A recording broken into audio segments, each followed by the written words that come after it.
I will not lie for you. An inspirational story. My husband is an engineer by profession. I love him for his steady nature, and I love the warm feeling when I lean against his broad shoulders. 3 years of courtship and now 2 years into marriage. I would have to admit that I am getting tired of it. The reasons of me loving him before has now transformed into the cause of all my restlessness. I am a sentimental woman and extremely sensitive when it comes to a relationship and my feelings. I yearn for the romantic moments like a little girl yearning for candy. My husband is a complete opposite. His lack of sensitivity and inability of bringing romantic moments into our marriage has disheartened me about love. One day, I finally decided to tell him my decision that I wanted a divorce. Why? He asked, shocked. I am tired. There are no reasons for everything in the world. I answered. He kept silent the whole night. Seems to be in deep thought with a lighted cigarette at all times. My feeling of disappointment only increased. Here was a man who can't even express his predicament. What else can I hope from him? And finally, he asked me, what can I do to change your mind? Somebody said it right. It's hard to change a person's personality, and I guess I have started losing faith in him. Looking deep into his eyes, I slowly answered. Here is the question. If you can answer and convince my heart, I will change my mind.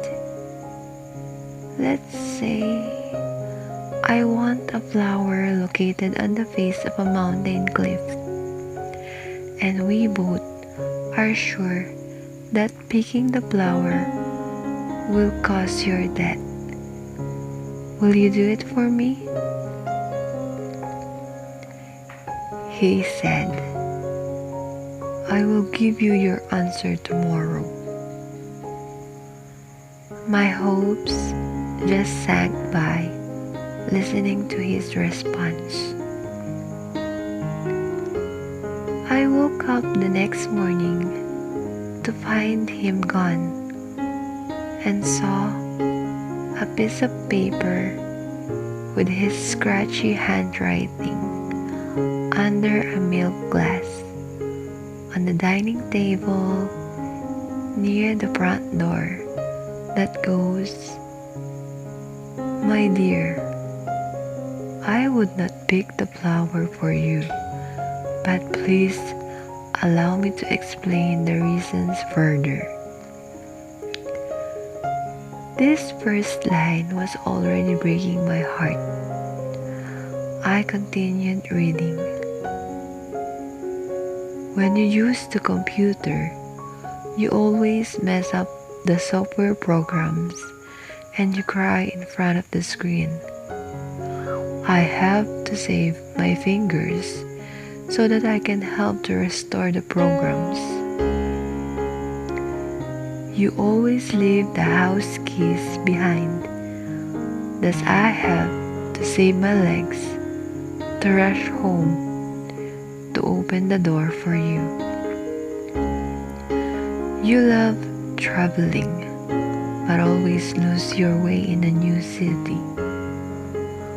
I have to save my eyes to show you the way.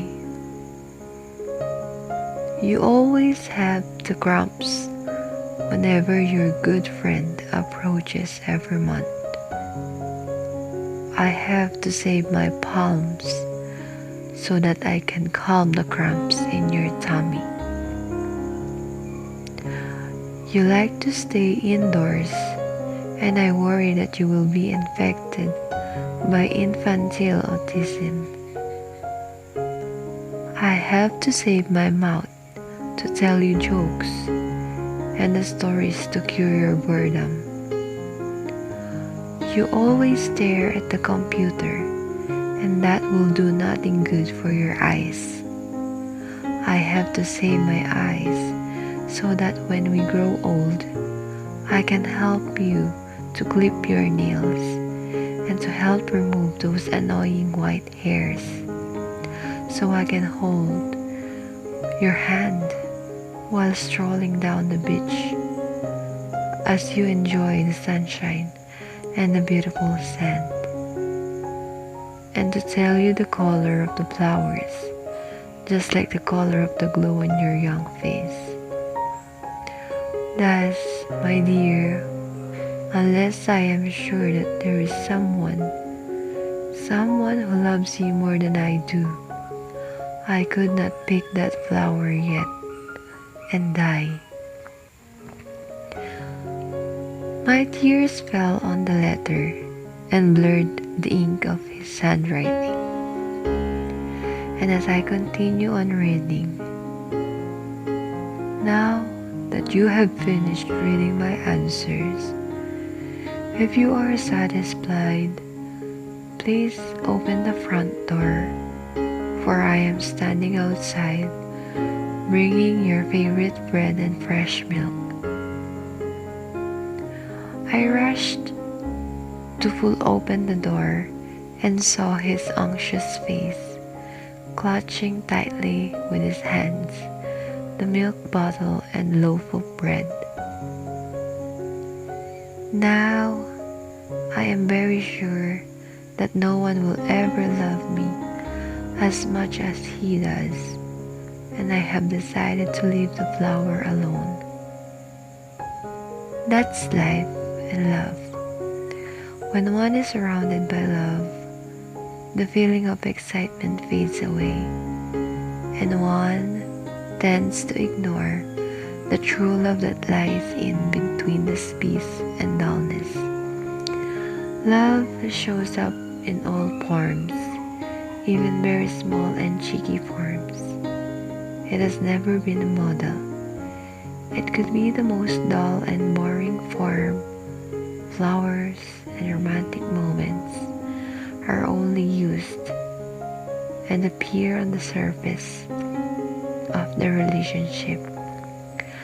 Under all this, the pillar of true love stands, and that's our life. Love, not words. Not words win arguments.